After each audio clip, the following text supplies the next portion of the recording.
Hello दोस्तों, मेरा नाम है शिवांग और मैं स्वागत करता हूं आपके अपने चैनल जिसका नाम है एसआर कोचिंग क्लासेस में। देखिए, आप सभी लोग जानते हो यूपीएसआई के 4000 पद के करीब आने वाले हैं। तो उसमें बहुत ही ज्यादा इंपॉर्टेंट रखेगा आपकी मेहनत का। मेहनत भी किस तरीके होगा, सबसे ज्यादा इंपॉर्टेंट भूमिका देते हैं। सबसे पहले आप प्रीवियस ईयर कंटेंट को लगाइए। और हम इस चैनल के माध्यम से क्या लाए, आज सबसे पहले शिफ्ट वाइज सारे सॉल्यूशन का एक एक बढ़िया अच्छे तरीके से सॉल्यूशन आपके लिए लाए हैं।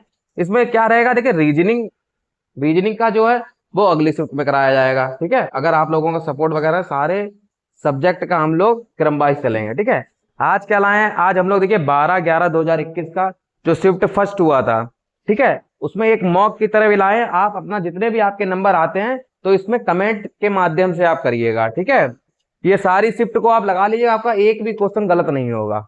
ठीक है, चलिए शुरू करते हैं फिर।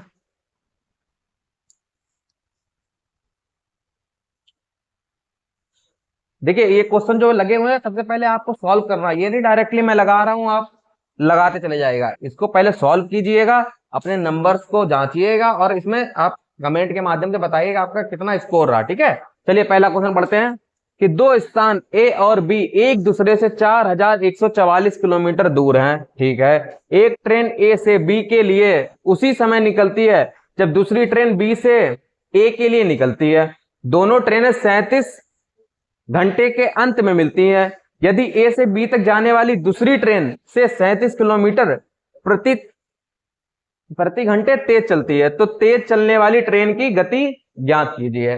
ठीक है, तो आपको सबसे पहले देखिए क्या करना है, दूरी कितनी है आपकी, डिस्टेंस इसमें दे रखी है 4144 किलोमीटर। ठीक है, और एक ट्रेन ए है यहां से, एक बी है। ओके, ये इधर चल रही है, ये इधर चल रही है। इसमें कह रहा है आपको ध्यान क्या देना है कि यदि ए से बी तक जाने वाली दूसरी ट्रेन से 37 किलोमीटर प्रति घंटे तेज चलती है, आपको गौर करना है। तो थोड़ा चेंज कर लेते हैं। ओके, तो आपको देखिए क्या करना है, दो ट्रेनें हैं। ठीक है, तो जो धीमे चल रही है ट्रेन उसकी उसकी गति कितनी हम लोग मान ले रहे हैं, एक्स मान ले रहे हैं। ठीक है, और ये कितना, 37 घंटे 37 किलोमीटर अधिक है तो उसकी चाल कितनी हो जाएगी, एक्स प्लस 37। ठीक है, ये आपको याद रखना है। अब आपको क्या करना है, इसमें समय दे रखा है ना, कितने, 37 घंटे दे रखा है, तो आपको ये तो पता है, ये फार्मूला समय बराबर दूरी अपॉन चाल। समय आपका कितना हो जाएगा, 37 घंटे। दूरी आपकी कितनी हो जाएगी, 4144 किलोमीटर। और चाल कितनी हो जाएगी, दोनों का जोड़, यानी 2x अपॉन 37। ठीक है, अब ये कैलकुलेशन करनी, देखिए बहुत पैसे से करना है, ज्यादा हड़बड़ाई नहीं करनी है। क्या करना, इसको पहले 37 से काट लीजिए तो देखिए कितना बार में जाएगा, तब हमें डाटा थोड़ा अच्छा पड़ जाएगा। तो 37 से काटेंगे, एक बार में तो जाएगा ही 37, फिर बचा हमारा 444, तो 12 बार। ठीक है, 112। ओके, अब ये इधर गुणा हो जाएगी तो क्या हो जाएगा,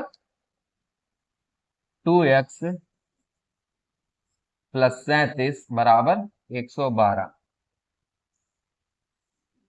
2x बराबर 112 अपॉन 37, वो सॉरी माइनस माइनस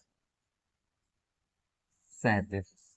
ठीक है, तो 12 में से 7 गया, 5 बचा, 10 में से 3 गया, 7 बचा। तो x 2x x बराबर कितना आ जाएगा, 75/2, यानी 37.5। ठीक है, 37.5। इसमें देखिए पूछा क्या गया है कि तो तेज चलने वाली ट्रेन की गति बताओ, और तेज चलने वाली ट्रेन की गति कितनी हो जाएगी, x प्लस 37, यानी आपको जोड़ देना, इसकी वैल्यू आपको पता करनी है। तो जोड़ोगे तो आंसर क्या आ जाएगा, 37.5 में अगर हम 37 जोड़ देंगे 74.5। हलवा नहीं है यूपीएसआई। देखिए क्या लेवल का क्वेश्चन दे रखा है। ठीक है, आंसर क्या हो जाएगा आपका, 74.5। इसको आप लगा लीजिए एक बार, कमेंट के माध्यम से आप अपना सभी लोग स्कोर बताइएगा। आगे बढ़ते हैं। देखिए इसमें कह रहा है इकाई का अंक बताना है, नंबर कितना, आपको कुछ देखना ही नहीं इसमें। इसमें घात में लास्ट के 2 डिजिट देखना है और इसमें अंतिम अंक देखना है। तो देखिए 4 से करेंगे तो 4 तो कट जाएगा, 7 से भाग दोगे 4, एकम 4 तो 3 बचेगा ना इकाई का अंक घात में। फिर इसमें 9 है तो 9 की पावर कितनी है, 12 है। अब जब कभी भी 4 तिया 12 तो पूरा कट गया तो 0 आएगा, लेकिन 0 नहीं लगाते तो हम 4 ही लगाएंगे, जिससे भाग किया जाता है वही घात लग जाती है। ठीक है, तो 4 की 3 से करोगे कितना होगा, 4 चौक 16 चौक 64 मतलब 4 आएगा। और 9 नेम 81 गुणे 81 आएगा, 4 करोगे तो 1 बन जा 1, यानी 4 गुणे 1 यानी आंसर आ जाएगा 4। ठीक है, तो इसका इकाई का अंक कितना आ गया, 4। लगाइएगा। नेक्स्ट कह रहा है किसी वस्तु को 5100 रुपए में बेचने पर होने वाली हानि उसी वस्तु को 10,200 में बेचने पर होने वाले लाभ का 50% है। वस्तु का क्रय मूल्य ज्ञात कीजिए। इंपॉर्टेंट क्वेश्चन है, देखिए रेलवे में भर भर के पूछा गया था ये क्वेश्चन पहले। ठीक है, तो आपको क्या करना है, देखिए इस तरीके के पैटर्न में क्या करना है, सबसे पहले आपको सीपी बीच में मान लेना है। ठीक है, इसके बाद सीपी से अगर हम कोई चीज ज्यादा में बेच रहे हैं तो वहां पे लाभ होगा। ओके, और सीपी से कम में कोई चीज हम बेच रहे हैं तो हानि होगा। ये बात आप समझ गए हो। अब ज्यादा में बेच रहे हो तो ज्यादा वाली वैल्यू कितनी है, 10,200। ओके, और कम वाली वैल्यू कितनी है, 5100। 5100 हो गई। ठीक है, अब इसमें क्या कह रहा है कि जो हानि हो रही है वो इतने पर बेचने होने वाले लाभ का 50% है। 50% यानी 1/2 होता है, यानी लाभ 2 होगा तो उसका आधा यानी 1 हानि हो जाएगी। ठीक है, जो हानि हो रही है लाभ का 50% है, हो गया। तो इसके बाद क्या करना, इन दोनों का अंतर, इन दोनों का जोड़ तो इसके अंतर के बराबर होता है। ठीक है, अब ये तो देखिए इसी का डबल है, 51 दूनी 102, तो ये कितना आ जाएगा, 5100। और भाग किससे कर दोगे, 2 और 1 3 से। ठीक है, अब देखिए इसमें 2 तरीके के मेथड, या तो आप ऐसे लगा लो, मतलब 1 की वैल्यू निकाल लो, चाहे आप 2 की निकालो, तो मैं 1 की निकाल ले रहा हूं। ठीक है, तो 3 से काटोगे ना तो 3 सत्ते 1700 आ गया ना, तो 1 की वैल्यू मेरी 1700 आ गई। यदि हम 5100 में 1700 जोड़ दें तो मेरी वैल्यू कितनी, सीपी यही पूछा गया था मुझसे, क्रय मूल्य बताओ। तो सीपी बराबर कितना आ जाएगा मेरा, 5100 में अगर हम 1700 ऐड कर देंगे तो मेरा आंसर आ जाएगा 6800, मेरा आंसर आ जाएगा।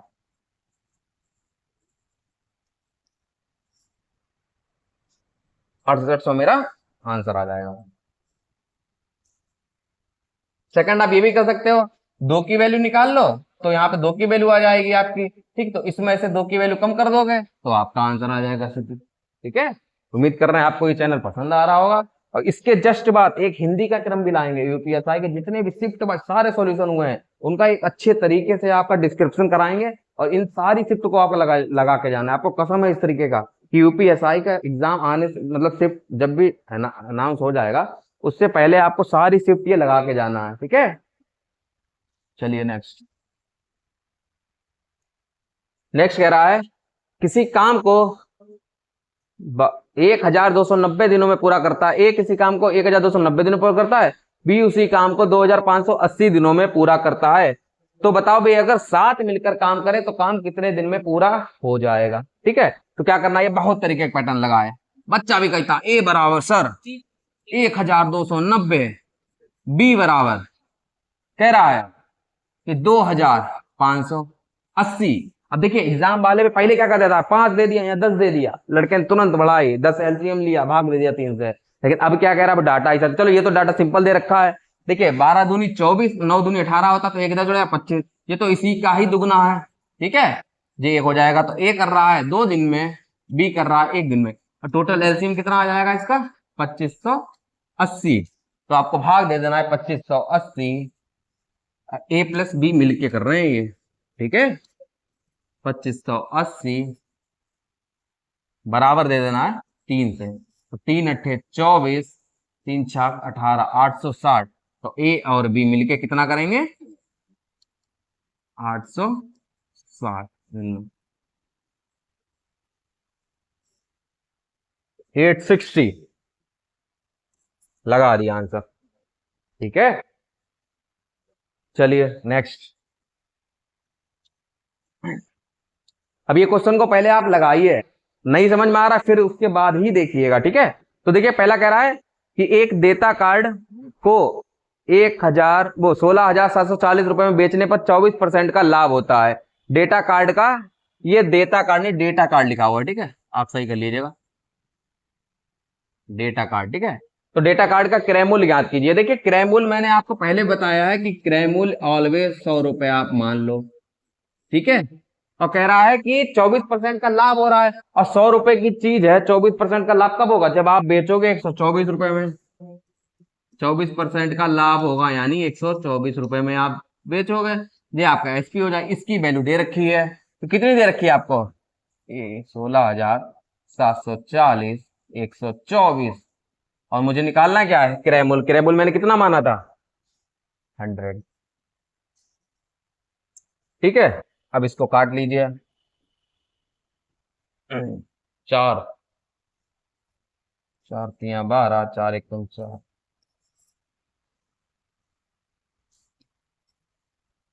ठीक है, अब देखिए ये कितनी बार में आ रहा है, आप देखिए यूनिट डिजिट देखना, इसका 5 आ रहा है, 3 6 और 4, तो एक की मल्टीप्लाई जब 5 से करोगे तभी 5 आएगा, जाहिर सी बात है। तो मल्टीप्लाई 135 से मल्टीप्लाई करो तो आपका आंसर आ जाएगा। थोड़ा दिमाग भी लगाना, दिमाग, ये नहीं सीधे घोड़े गधों की तरह लिखने बैठ गए और गुणा कर रहे हैं। ठीक है, आपको कॉन्सेप्ट के साथ खेलना है। ठीक है, जितनी जल्दी पेपर करोगे उतना आप जीके में टाइम दे पाओगे और सब्जेक्ट में दे पाओगे। तो आपको क्या हो जाएगा इसका आंसर, 135 और 2 जीरो ये आ जाएंगे। ठीक है, तो ये आपका आंसर आ गया।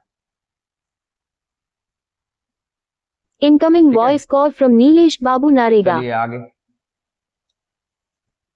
7। Incoming voice call from Nilesh 26,000 Babu रुपए की नारेगा। राशि पर 2 वर्षों के लिए चक्रवृद्धि ब्याज और साधारण ब्याज के इनकमिंग बीच का वॉइस अंतर कॉल फ्रॉम 260 नीलेश रुपए बाबू है। तो नारेगा। कह रहा है रेट दर बताओ। ठीक है, तो इस तरीके का फार्मूला होता है जब भी इनकमिंग 2 वर्ष वॉइस का कॉल अंतर फ्रॉम हो। नीलेश बाबू नारेगा। ये लिखवा दे रहा हूं मैं आपका, 2 वर्ष का अंतर। देखिए यही साइड में भी 3 वर्ष का अंतर का भी लिख लीजिए। अभी शायद यहाँ 2 वर्ष का दिया, अगली बार 3 वर्ष का पूछ दे।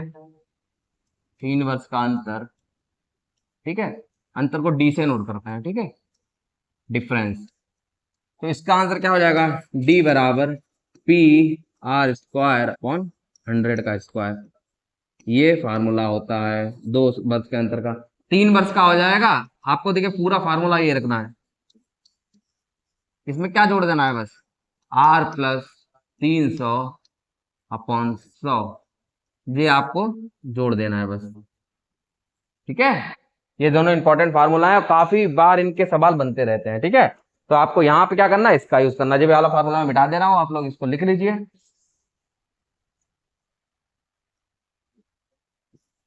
ये मैं मिटा दे रहा हूं।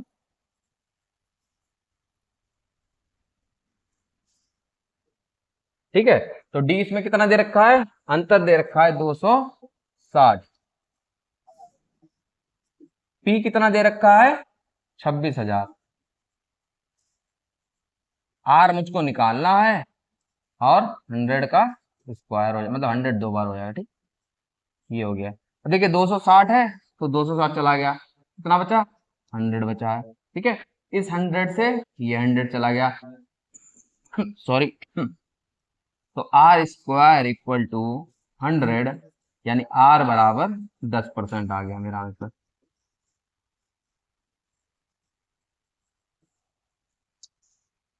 ठीक है, ये मेरा 10% आंसर आ गया।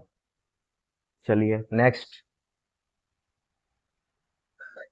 एक बॉक्स में 50 पैसे के सिक्के, 2 रुपए के सिक्के और 10 रुपए के सिक्के हैं, जिनकी कीमत 1,875 रुपए है। सभी मूल वर्गों के सिक्कों की संख्या बराबर है। देख रहे हो दया, ये संख्या कितने दे रखा है, सिक्कों की संख्या बराबर है। तो बराबर में मैंने मान लिया एक्स, एक्स और एक्स, तीनों की सिक्के संख्या मेरी बराबर बराबर हो गई है। टोटल सिक्के की कुल संख्या दे रखी है ना, तो कुल संख्या मेरी 3x आ गई है। मुझे इसकी वैल्यू पता करनी है। या तो डायरेक्ट आप कर सकते हो, 3 का मल्टीपल भी देख सकते हो। ठीक है, लेकिन अभी तो मैं लगाना सिखा रहा हूं, तो आप यही कर सकते हो। देखिए x कितना कह रहा है, 50 पैसे यानी 1/2, यानी 2 हो गया। फिर कह रहा है 2 रुपए के सिक्के, तो यानी 2 हो गया। फिर कह रहा है 10 रुपए के सिक्के, तो यानी 10 हो गया। ठीक है, अब इसका एलसीएम ले लोगे तो कितना आएगा आपका 2, या इधर आ जाएगा 20, 24 और एक 25। ठीक है, 25x, 25x की वैल्यू आपकी आ जाएगी कितना दे रखा है 1875 रुपए। ठीक है, तो इसको भाग करोगे 25 से काट लो, 1 की वैल्यू आ जाएगी आपकी, मतलब x की वैल्यू आ जाएगी 1875, 2 भाग कर दोगे 25 से, तो 5 से काट लो पहले, 25, 5, 35, 55, 25, 75 दूनी 140। ठीक है, तो x बराबर कितना आ जाएगा 140, 140। लेकिन मुझको क्या पूछा गया था कि सिक्कों की कुल संख्या बताओ, और कुल संख्या मेरे पास है 3, तो 3 से मल्टीप्लाई कर दे जाए, आंसर आ गया आपका कुल संख्या 3 इंटू 140, 14 तिया 42 और 0, 420 रुपए मेरे पास सिक्कों की कुल संख्या कितनी आ जाएगी 420, और 420 आंसर भी नहीं है, कुछ गड़बड़ हुई है।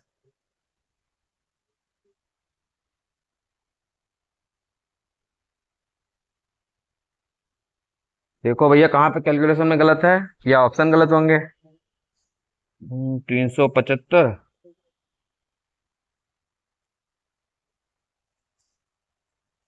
140, ये 150 आएगा, तभी देखें 75 दूनी 150। ठीक है, 150, 150 से मल्टीप्लाई करोगे तो कितना आ जाएगा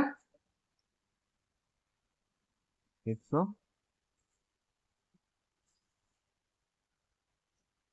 150 है, 15 तिया 45, 450। अब तो आया कि दया नहीं आया अभी भी, अब तो आएगा ही। ठीक है, देखो ऐसी गड़बड़ी होती है, वहां पे एग्जाम में कहेंगे अरे मेरा तो आ ही नहीं रहा है, 75 दूनी 140 कर रहे हैं, कौन सा नशा करके बैठे जाने। अगला, एक जीपी के पहले 30 पदों का योगफल उसी जीपी के पहले 21 पदों के योग के बराबर है। तो कह रहा पहले 25 पदों का योग 2500 है, उसी जीपी में 42वां पद क्या है। देखो या तो ये क्वेश्चन एग्जाम में तुम लगाते बैठना, ठीक है, या तो तुम्हें क्या करना, एक ट्रिक बता दे रहे हैं इसमें, जब भी कभी ऐसा विषम पद को कह रखा 23 पदों, 33 पदों, 63 पदों, तो उसमें आपको बस आर की वैल्यू पता कर लेनी, आर की वैल्यू -1 मान लेना है। ठीक है, विश्वास मानो बहुत जल्दी आंसर हो जाएगा आपका, वरना आप लगाते रहना इस फार्मूले से ए आर की घात n-1, इससे पहले आर निकालोगे आप। ठीक है, फिर 2 पदों में जाएगा, फिर 25 पदों का निकालोगे 2500, फिर 42वां पदा का पूछा है, इसमें 42वें पदों का डायरेक्ट कर सकते हो, तो 42वें पदों का योग कितना आ जाएगा ए आर की घात n-1, 42 -1, तो ए, अब डायरेक्ट देखिए आर की वैल्यू मैंने -1 मान लेनी है आपको बस, तो एन कितना आ जाएगा आपका 42 -1 था ना, तो 42 -1 यानी 41, और -1 की वैल्यू विषम पद यानी -1 में ही आएगा, और ए की वैल्यू कितनी है आपकी 2500 इंटू, और जो -1 में है गुणा में -1 यानी -2500 आपका आंसर आ जाएगा। ठीक है, ये इंपॉर्टेंट क्वेश्चन है वैसे, जब भी बस आपको इतना देखना है कि जब भी कभी विषम पद वाला वैल्यू दे रखी हो, आर की वैल्यू -1 मान लेनी है आपको। ठीक है, तो जल्दी क्वेश्चन हो जाए, वरना क्या खेला करते रहोगे, छोड़ आओगे एग्जाम में। ठीक है, जे लगाते रहोगे यार क्या n-1 करके। ठीक है, नेक्स्ट कह रहा निम्नलिखित में से प्रश्नवाचक चिन्ह के स्थान पर क्या आएगा। अब देखो घंटों लगाने मत बैठ जाना, तुम्हें क्या करना है, देखो 900 900 900 सब में है, तो 900 तो मेरा आएगा ही आएगा। ठीक है, फिर देखिए 657 में से 557 चला गया, यानी 100 बचा, और 100 में फिर जुड़ गया 457, तो आंसर कितना ऊपर 557। ठीक है, अब हमें कैलकुलेट, या तो गुणा भाग करो बैठ गए, या यहाँ देख लो, देखो सब में 5 आ रहा, इधर 6 आ रहा, 7 आ रहा, 4 आ रहा, तो हमें क्या करना है, इसमें देखिए, इसमें तो देखो सबके बदले हुए हैं, तो यहां से देख लो, अब देखिए 9 की 55 है ना, तो 9 छाक 54।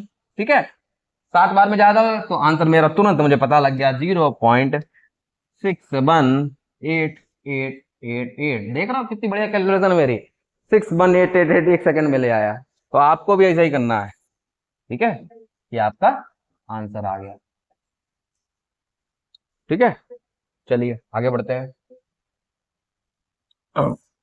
19% की छूट के बाद एक टेबल का विक्रय मूल्य इतने रुपए है, यदि क्रय मूल्य अंकित मूल्य का 50% है तो क्रय मूल्य ज्ञात कीजिए। इसमें देखिए क्या कह रहा है। सबसे पहले मैंने देखिए 3 चीजें इसमें खेल कर रहा है, 3 चीजों का। पहला सीपी, एमपी और एसपी। अब देखिए एमपी मैंने 100 मान लिया। क्यों माना 100? क्योंकि कह रहा है 19% की छूट, और छूट हमें देंगे एसपी एमपी पे, सॉरी। तो 19% की छूट देने के बाद हम कितने में बेचेंगे? 19% की छूट देंगे यानी 81 हो गया, ठीक है। ठीक है, और कह रहा है जो अंकित मूल्य का 50% है सीपी, तो एमपी अगर मेरा 100 है तो इसका 50% मतलब आधा, यानी 50 हो जाएगा।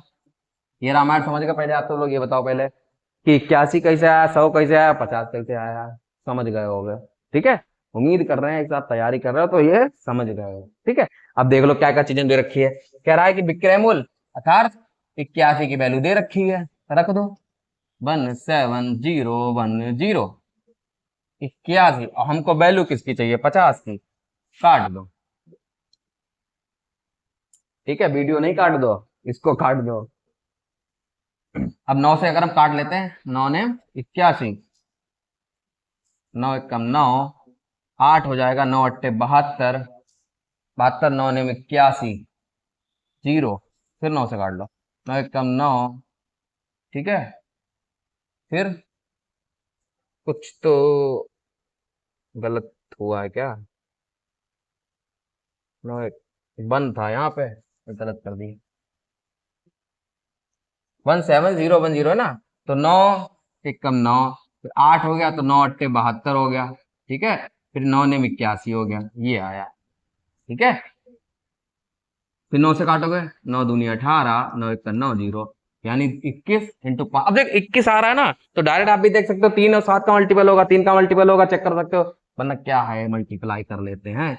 5 एक 5, 5 दूनी 10, ठीक है। 21 पंजे 110, फिर 2 जीरो लगे हैं, ठीक है। 105 जीरो आंसर, ठीक है। कितना आंसर आ गया? 105 0 Incoming देखिए, voice call from Nilesh Babu Narega. अगर इस चैनल पे आप नए हैं तो कृपया करके इस चैनल को सपोर्ट कीजिए कि हम लोग भी आप Incoming लोगों के voice लिए बहुत call ज्यादा from मेहनत कर Nilesh रहे हैं, ठीक Babu है। Narega. तो इस चीज को आगे बढ़ाइएगा, और सारे शिफ्ट वाइज विद एक एक क्वेश्चन को, Incoming voice call from Nilesh Babu Narega. आए हैं उनको ही सॉल्यूशन कराया जाएगा, ठीक है। इनको सारा आप लगाइएगा, और यही Incoming voice अलग से call पढ़ने from की जरूरत नहीं, Nilesh सारी Babu शिफ्ट लगा लीजिएगा। Narega. उसके बाद आपको एनालिसिस करने मतलब एक पैटर्न पता लग जाएगा किस तरीके के Incoming एग्जाम में voice सवाल call बन from रहे हैं, Nilesh Babu ठीक है। Narega. चलिए आगे। 3 साझेदार ए, बी और सी कुल 48,000 रुपए का निवेश करते हैं।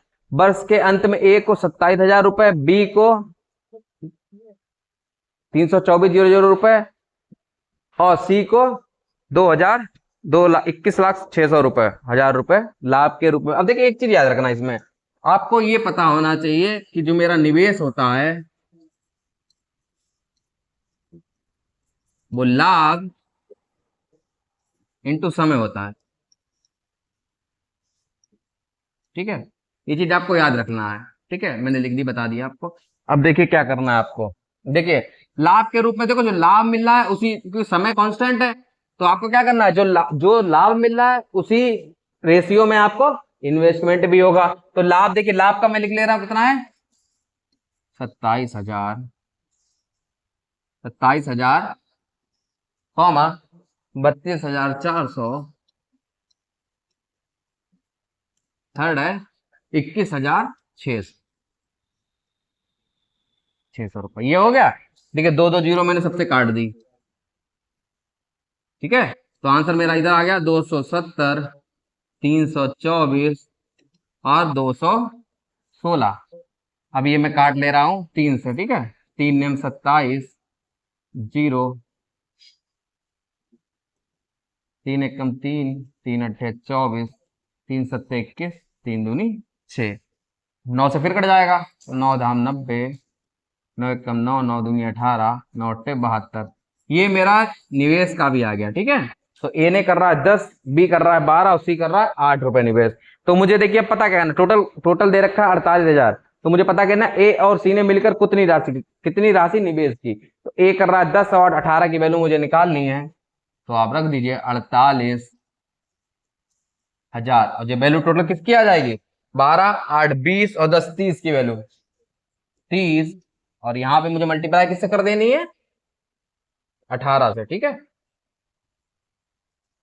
तो देखिए क्या हो जाएगा आपका, 3 एकम 3, 3 छक 18, 0 से 0 कट जाएगा, 6 का मल्टीपल होगा, 6 6 48 का 8 हासिल लगा 4, 6 चौक 24 और 4 28, ठीक है। 28800 छाप लीजिए इसको आप। आंसर देखिए आ रहा नहीं आ रहा, 2880, ठीक है। और इस चैनल पे देखिए इधर उधर की कोई बातें आपको बताई ही नहीं जाती हैं, सीधे क्वेश्चन देखा लगवाया और राम जी की बस। इधर उधर की कोई कोर्स ले लो, ये ले लो, वो ले लो। हम लोग भी ऑफलाइन कोचिंग पढ़ाते हैं यहाँ पे, लेकिन किसी तरीके का बहकावे में डालते हैं। सबसे पहले इंपॉर्टेंट है बस आप प्रीवियस ईयर कंटेंट की लगाइए, ठीक है, और एग्जाम देने पहुंच जाइए, ठीक है। एक बार बेसिक पढ़ लीजिएगा अच्छे से, फिर इन सारी शिफ्टों को लगा लीजिएगा। थर्ड कह रहा है एक्स एक काम को 126 दिनों में पूरा कर सकता है, वाई एक काम को 210 दिनों में पूरा कर सकता है, जेड उसी काम को 280 दिनों में पूरा कर सकता है। यदि एक्स वाई जेड तीनों एक साथ काम करे तो उन्हें काम पूरा करने में कितने दिन लगेंगे। देखिए एग्जामिनर भी देखिए कह रहा है कि हम डाटा ही ऐसे देंगे, तुम पहले एलसीएम ले उसका। एलसीएम लेना ही तो हट जाएगा बच्चों को, टाइम कम होता है। अब यहाँ क्या, यहाँ तो है ही टाइम आराम से, लेकिन कोशिश करिए जल्दी जल्दी लेना, आप सीख जाओ इसको, ठीक है। 126 और 210 और सी आपका हो जाएगा, सी कितना है 280। अब इसको एलसीएम, एक चीज दिख रही है मुझे, मुझे सब 14 के मल्टीपल दिख रहे हैं, ठीक है। तो इसका मैं क्या कर सकता हूं, 14 नेम 126 ना, इसका कितना कर सकते हैं 14 14 स्क्वायर 14 इंटू 15 कर सकते हैं इसको हम, ठीक है। और इसको कर सकते हैं 14 दूनी 28 यानी 20 हो जाएगा ना। तो कुल मिला के आंसर आ जाएगा इसका 9 15 और 20। और जो यहाँ पे एलसीएम देखो 14 तो आएगा ही, ठीक है। और 9 15 20 का एलसीएम कितना आ जाएगा, 9 15 20 अर्थात 180, ठीक है। देखो एक बात समझ लेना, जब भी कभी तुम्हें ऐसा लगे कि मेरा गलत आ रहा है कुछ भी, तो वो सब यहाँ पे बराबर हो जाता है। कभी इसको जितना आपने लिया है उस पर ही कायम रहना। तो अगर आपने इतना लिया है तो यही वैल्यू आपकी इसी के हिसाब से अकॉर्डिंग आती है, ठीक है। वो सब आंसर आपका सही आएगा, करेक्ट, ठीक है। तो आपको क्या कर देना, इसमें कितने दिन में करेगा, 9 15 20 जोड़ लीजिए बस, 35 35 और 9 41, ठीक है। तो बस आपको मल्टीप्लाई कर देनी है इसकी 14 और 180 की, 14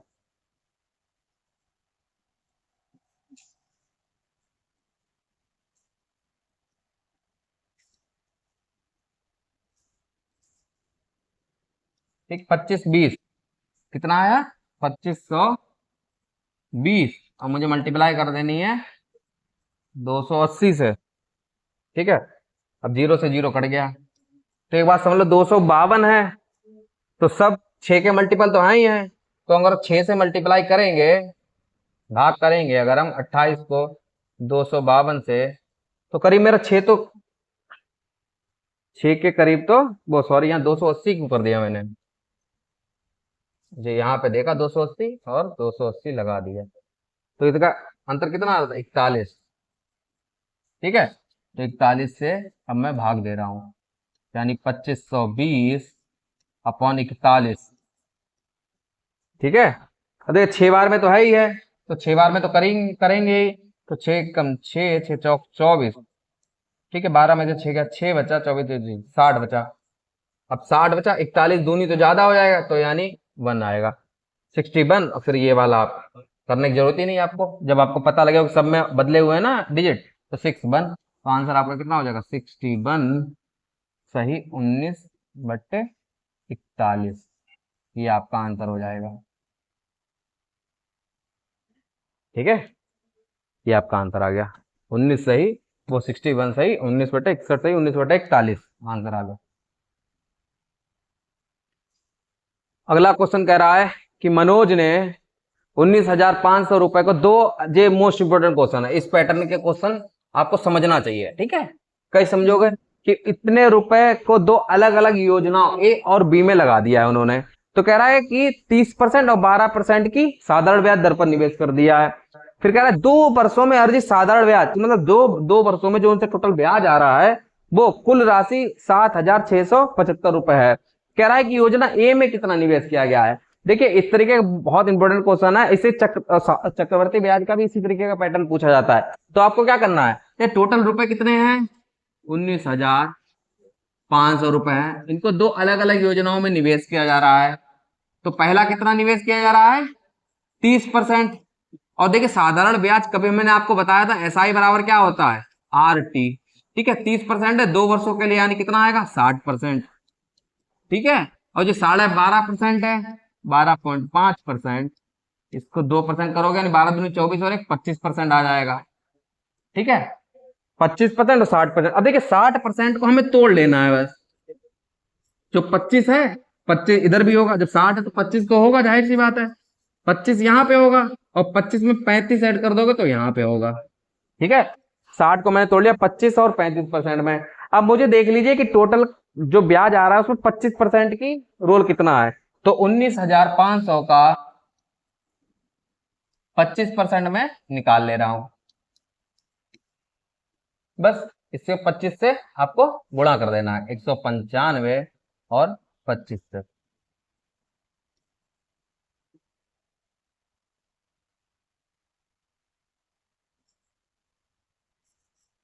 नौ सौ 35 और 39 यानी 5 9 9 9 18 48 95, जी मेरा 35% का आ गया। 25% का कितना दे रखा है, 4,895। अब देखिए टोटल कितना दे रखा है, तो कैलकुलेशन यहाँ पे मिटा दे रहा हूं, आप लोग समझ जाइएगा।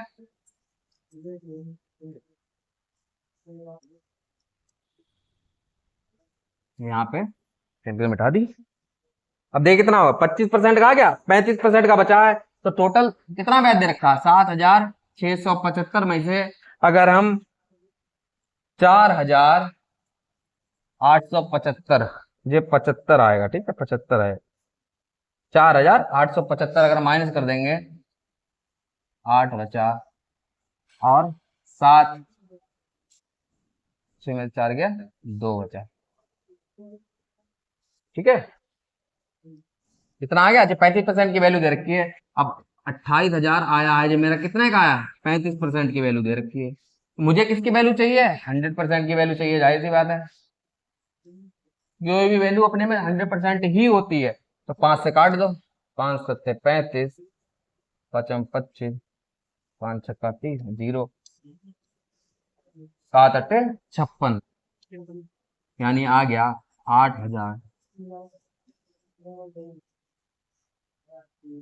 मेरा आंसर कितना आ गया, 8,000, ठीक है। तो योजना ए में उसका कितना निवेश किया गया है, 8,000। देखिए इसमें सारे रीजनिंग के क्वेश्चन भी थे, लेकिन रीजनिंग के क्वेश्चन को हटाया गया है और आपके लिए मैथ का ही सारे क्वेश्चन लाए। रीजनिंग के लिए एक अलग से बनाई जाएगी अगर आप लोगों का सपोर्ट रहा, लेकिन अभी प्रेजेंट टाइम पे मैथ और हिंदी की मैं ले आया हूं अपने बलबूते पे कि आपको अच्छे से कंटेंट दिया जाए। और हिंदी का आप पढ़ के देखिएगा, विश्वास मानिए, हिंदी की वीडियो भी पड़ेगी, उस पर आप पढ़ के देखिएगा, इतना अच्छा तरीके से आपको विद मतलब एक जो आया है उससे रिलेटेड जितने भी ईयर में क्वेश्चन आए वो सारे आपको दिए गए हैं क्वेश्चन, ठीक है। चलिए नेक्स्ट कह रहा है, एक वनपाल 68 नीम के पेड़, 102 अशोक के पेड़, 136 बरगद के पेड़ बराबर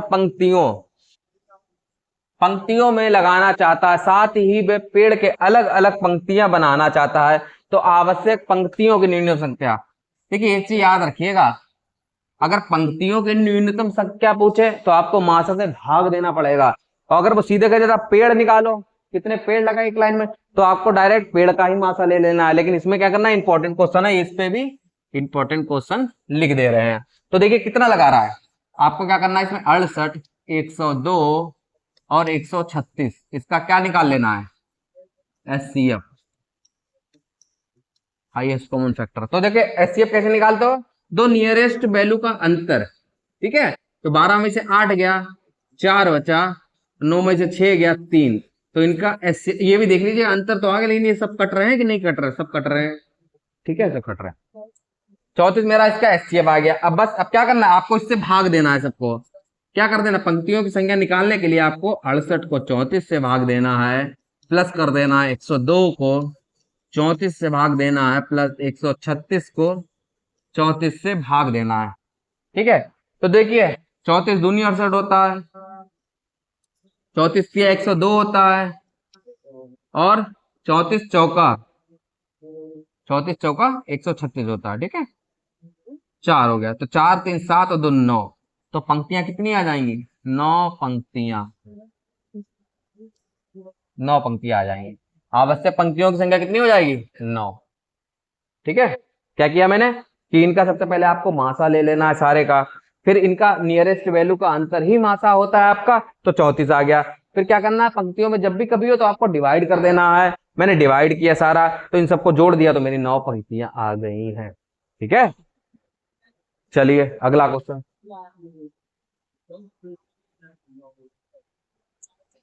अर्जुन पानी में 40.5 किलोमीटर प्रति घंटे की रफ्तार से नाव चलाता है। यदि नदी की गति 13.5 किलोमीटर प्रति घंटे है तो उसे एक स्थान तक जाने और वापस आने में 90 मिनट लगते हैं, तो वह स्थान कितनी दूर है। तो देखिए जाने और आने में कह रहा है, ठीक है, हमें दूरी तो पता ही नहीं ना, दूरी हम मान ले रहे हैं मेरी x किलोमीटर। देखिए डायरेक्टली करना, आप क्या करना, देखो पहले आपको x किलोमीटर मानना है, ठीक है। अब देखिए जब भी कभी धारा बह रही है सपोज और नाव भी चल रही है, तो जो स्ट्रीम हो गया, जो बोट हो गया, जब एक तरफ जाएगा तो आपको क्या करना है, स्ट्रीम और बोट की गति जुड़ जाएगी ना जाने में। जाने में क्या हो जाएगा, मैंने क्या बताया, जाने में बोट और स्ट्रीम की गति जुड़ जाएगी, ठीक है। और जो फार्मूला क्या हो गया, चाल का है, चाल का समय का, ठीक है। चाल बराबर ये दूरी, और ये क्या मेरा हो जाएगा, चाल, दूरी अपॉन चाल यानी समय। जो समय का फार्मूला होगा, समय बराबर दूरी अपॉन चाल, ये समझ गए।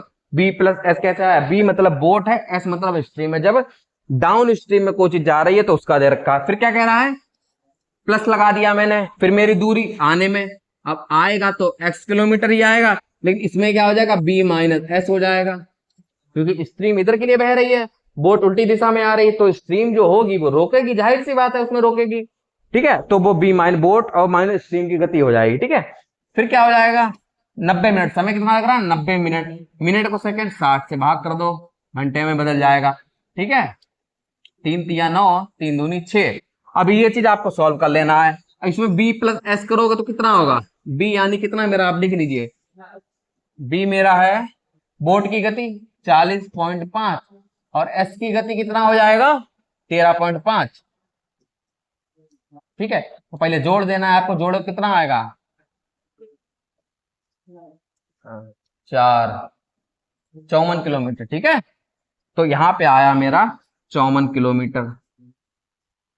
इसको करोगे तो देखिए 40.5 में 13.5 चला जाएगा, यानी 27 बचेगा, 27 आ गया। यहाँ पे कितना आ गया, 3/2, और 54 और 27 का एलसीएम 54 ही आएगा।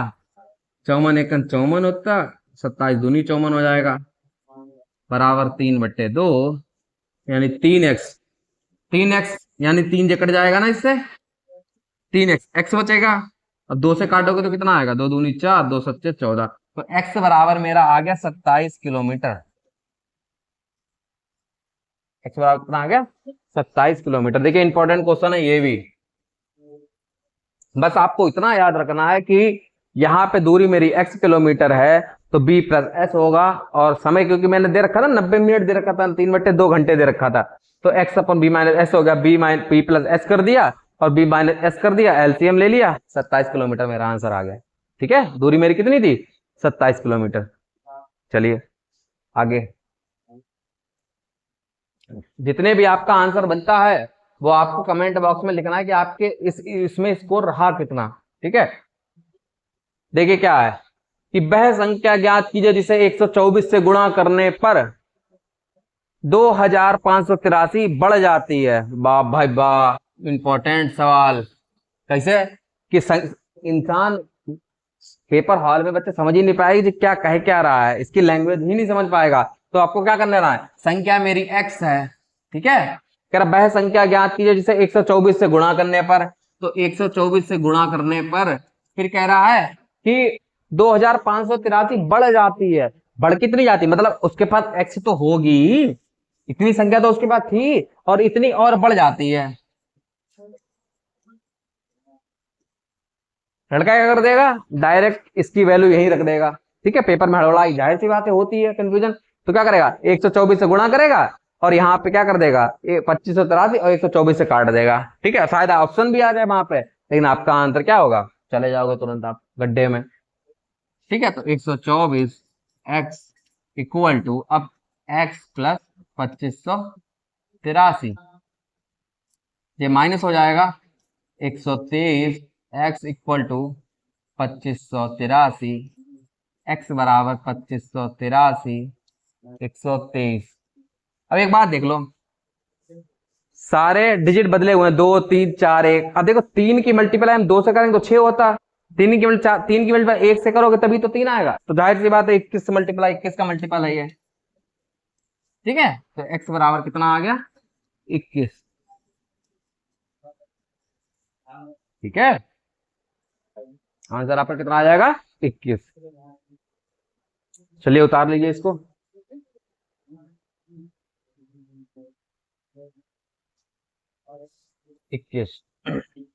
नेक्स्ट कह रहा घनाभ के आकार के कमरे की लंबाई चौड़ाई ऊंचाई में क्रम से 10%, 15% और 20% की वृद्धि की जाती है। घनाभ के आयतन में प्रतिशत परिवर्तन ज्ञात कीजिए। तो आपको क्या करना है, इनको फ्रैक्शन को तोड़ लेना है। 10% यानी 1/10 हो गया, ठीक है। 20% तोड़ना तो आता हो, तोड़ के बताएं, 20/100 करोगे, 20 पंजे 100, 1/5 हो गया, ठीक है। और कितना दे रखा है, 15% दे रखा है, यहाँ 15% हो गया, तो यानी 15/100 हो जाएगा। 5 या 15, 5 दूनी तो 3/20 हो जाएगा, ठीक है। अब क्या कह रहा है, इसमें बढ़ जाती है, तो पहली 10 से 11 होगा, सेकंड मेरा 20 से 3 बढ़ेगा यानी 23 हो जाएगा, सेकंड का थर्ड कह रहा 5 से 1 बढ़ेगा यानी 6 हो जाएगा। गुणा कर दीजिए इसकी, 200, 2 पंजे 10 यानी 1000 हो जाएगा। अब ठीक है, अब 23 संगा 6 3 18, 6 दूनी 12, 138। अब 138 इंटू 11, अब देखिए 138 के 11 का आपको मल्टीपल में सिखा दे रहा हूं, गुणा कैसे करते हैं। 11 की गुणा सीख लीजिए सब लोग। 11 की गुणा देखिए कैसे करते हैं कि 138 है और 11 है, क्या करना है, जो 8 है तो 8 लिखिए, 8 में फिर पहले वाला नंबर जोड़ दीजिए, 8 और 3 11, 11 का एक कैरी बन चल रहा है, ठीक है मेरा। 3 और 1 4 और 1 5 हो गया, और लास्ट वाला ये उठा के रख दीजिए। तो आंसर कितना है, 1518, 1518। बस देख लीजिए कितना बढ़ गया तुम्हारा, 518 बढ़ गया है 1000 पे, और गुणा 100, 2 जीरो से पहले 2 जीरो कट गया, 1 जीरो यानी 51.8%, ठीक है। बड़ा है ना, तो आंसर कितना, 51.8 आ रहा है कहीं, ठीक है आ रहा है, 51.8 की बढ़ोतरी आपकी हो जाएगी, ठीक है। चलिए नेक्स्ट, 51.8। एक आदमी जनवरी 2019 में 1650 रुपए बचाता है और हर महीने अपनी बचत को पिछले महीने की तुलना में 85 रुपए बढ़ाता है। वर्ष 2019 में उस आदमी की वार्षिक बचत क्या है। बहुत बढ़िया क्वेश्चन है ये, इंपॉर्टेंट क्वेश्चन, इस पे लगा लीजिए। जो क्वेश्चन देखिए अलग हैं और जो ऑन एग्जाम में नहीं आए होते हैं उनको आपको ज्यादा गौर करना। अब ये क्वेश्चन है, या तो आप स्क्रीनशॉट ले लीजिएगा, एक कोई चैनल बना लीजिए अपने नाम का, ठीक है। क्या करना है आपको, टेलीग्राम पे कोई अपने नाम का चैनल बना लीजिए, उसमें जो क्वेश्चन कठिन हुआ करे ना उस पर आप लगा दीजिए, और फिर क्या संडे रिवीजन करिए, सारे क्वेश्चन का आप रिवीजन करिए जो टफ हो, जो ज्यादा आपको मतलब भूलने के चांसेस होते हैं या कुछ नया लगता है ना, तो आपको कर लेना है। बहुत नियम होते हैं, अपने अपने सबके नियम है, तो ये नियम करके देखिएगा आप फायदा। अब देखिए क्या करना है, इस क्वेश्चन में आपको एपी लगाना, यानी समांतर श्रेणी, समांतर श्रेणी आपको लगाना। समांतर श्रेणी में क्या होता है, इसमें कह रहा है कि वार्षिक बचत करना, इसमें मतलब एस एन का फार्मूला होता है n/2 2a plus n-1 into D. ये फार्मूला आपको याद कर लेना है, याद कर लेना है। अब क्या कर, 2019 में 1650 रुपए है, तो यानी एक ही वैल्यू तो मेरी फिक्स हो गई, कितनी देर की, 1650 रुपए है। एन बराबर कितना कह रहा है, हर महीने मतलब साल में कह रहा है, तो एन बराबर एक साल में 12 महीने, एन बराबर 12 हो गए। फिर क्या कर रहा है, 85 रुपए बचाता है। ठीक है, बचाती का मतलब जैसे पहले महीने उसकी कीमत किसी की 100 रुपए है, ठीक है, 85 रुपए तब बचाएगा ना जब 185 रुपए अगले महीने कमाएगा। तो इन दोनों का अंतर और वही डिफरेंस होता है, तो वही डिफरेंस आपको बताया, डिफरेंस सीधे कितना दे रखा है, 85 रुपए। तो डी बराबर मेरा हो गया 85। ठीक है, सारी वैल्यू मुझे मिल गई है और यहाँ पे आपको रख देनी सारी वैल्यू। तो कितना हो जाएगा, एस एन बराबर n/2 मतलब 12/2 डायरेक्ट लिख दे रहा हूँ 6। ठीक है, फिर 2a 1650 2a 1650 गुणे 2 2a प्लस n-1। अब n कितना है, 12, 12 - 1 यानी 11, 11 इंटू 85। ठीक है, यही तो है 50। अब इसको सॉल्व कर लीजिए। 6 अब कितना देर का, 1650 ना, 1650 की 2 से गुणा करोगे तो 0, 2 पंजे 10 का 0 हासिल लाएगा, 16 दूनी 32 और 33, 3300। और इसकी मैं मल्टीप्लाई आपको बता ही चुका हूँ कैसा होता है। सबसे पहले लास्ट डिजिट उठाइए 5, 8 और 5 13, 13 का 3 हासिल लगा 1, 8 और 1 9, 935 इसमें जोड़ दीजिए आपको। तो कितना होगा, 935 जोड़ोगे आप तो 5 हो गया, 3 हो गया, 9 12 का 2 4235। और बस 6 से गुणा कर दीजिए, 6 से गुणा करोगे तो क्या आंसर आएगा, 6 पंजे 30 का 0। देखो ये तो आंसर होगा नहीं, डायरेक्ट आप कर सकते हो, क्योंकि 6 पंजे 30 का 0 लगा 3, 6 20 21 10 आ रहा है। ठीक है, अब 2 में आ रहा है ना, तो ये भी नहीं होगा, 2 6 दूनी 12 13 14 2 4, तो 4 वाला आंसर होगा, यानी मेरा कितना आ जाएगा, 25,410, 25,410 ये मेरा आंसर आ जाएगा। ठीक है, ये बढ़िया क्वेश्चन था आपका। ठीक है, तो आंसर क्या हो जाएगा, समांतर श्रेणी था, इसका क्रम का फार्मूला होता है n/2 2a plus n-1 into D होता है। ए की वैल्यू दे रखी थी, n दे रखा है 80, डी मतलब 5 हो गया। इसको सॉल्व किया, मेरा आंसर आ गया 25,414। ठीक है,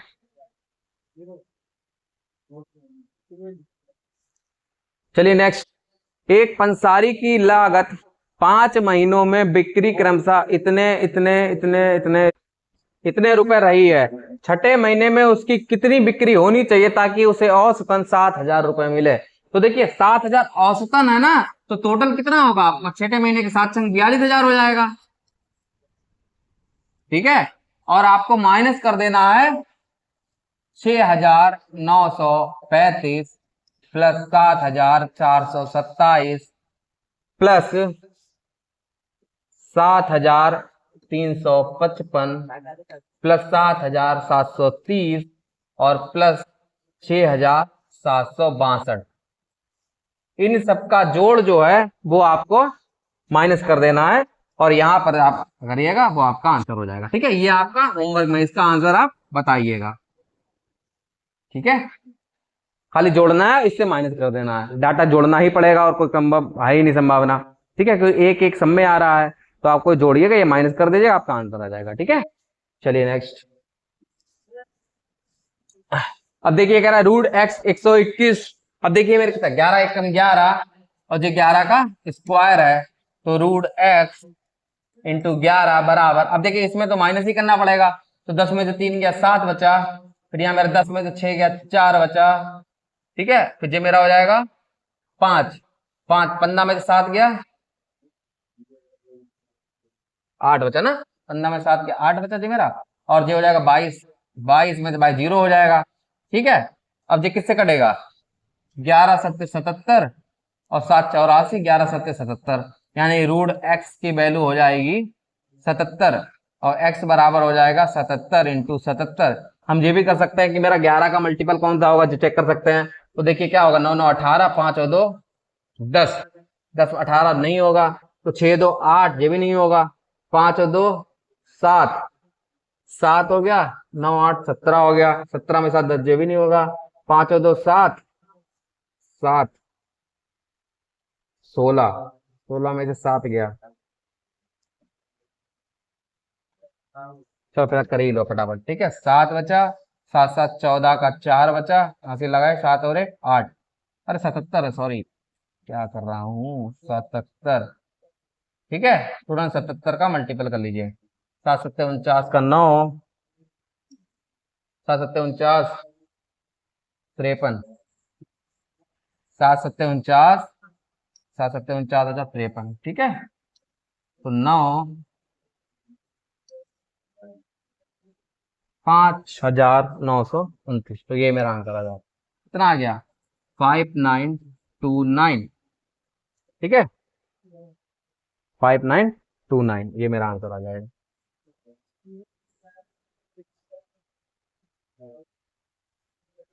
चलिए नेक्स्ट।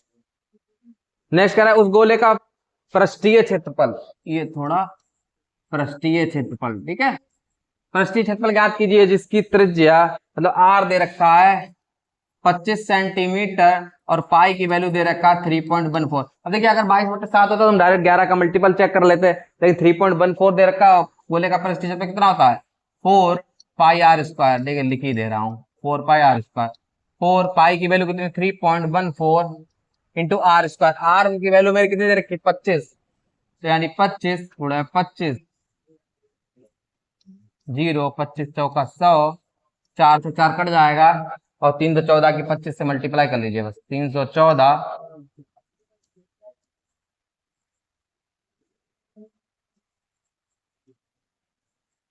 15,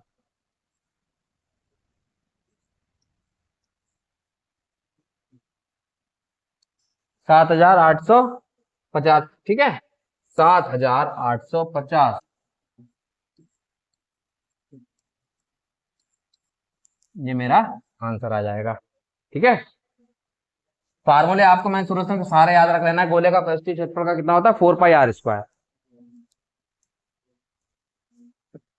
नेक्स्ट कह रहा है 44 पुरुष 55 महिलाएं सामाजिक कार्यकर्ताओं का एक समूह बनाते हैं, इनके सदस्यता अभियान के दौरान पुरुषों और महिलाओं की समान संख्या, देखिए याद रखिएगा, पुरुषों और महिलाओं की समान संख्या इस समूह में शामिल हुई यदि पुरुषों और महिलाओं का अनुपात 13:14 है। देखिए क्या करना है, कह रहा है मेल और फीमेल का रेशियो, अब प्रेजेंट टाइम का दे रखा 13 और 14, देखिए कुछ नहीं करना, पहले फीमेल का अनुपात पूछा ना, महिलाओं की संख्या, तो महिलाओं में 14 का मल्टीपल होगा, और 14 का मल्टीपल कोई मेरा है ही नहीं, जे नहीं है, जे नहीं है, जे नहीं है, जे मल्टीपल है, तो आंसर मेरा डायरेक्ट ये हो जाएगा। लेकिन तुम्हें लगाना भी है ना, तो देखिए लगाने के लिए क्या करना पड़ेगा, पहले कितना 44 और 55, ये वैल्यू बराबर करने के लिए आपको इनका अंतर देख लेना है, अंतर कितना 11 का मल्टीपल है, तो यहाँ भी 11 की वैल्यू करनी पड़ेगी आपको, तो 11 का मैं गुणा करना बता ही चुका हूँ, 3 3 और 1 4, 144 हो जाएगा, इसका करोगे तो 4 और 1 5, 154, ठीक है। और समान संख्या देखिए बढ़ रही है ना, 44 से 144 और 99 रुपए बढ़ रहा है, मतलब 99 रुपए कह रहा हूँ, 99 लोग बढ़ रहा है,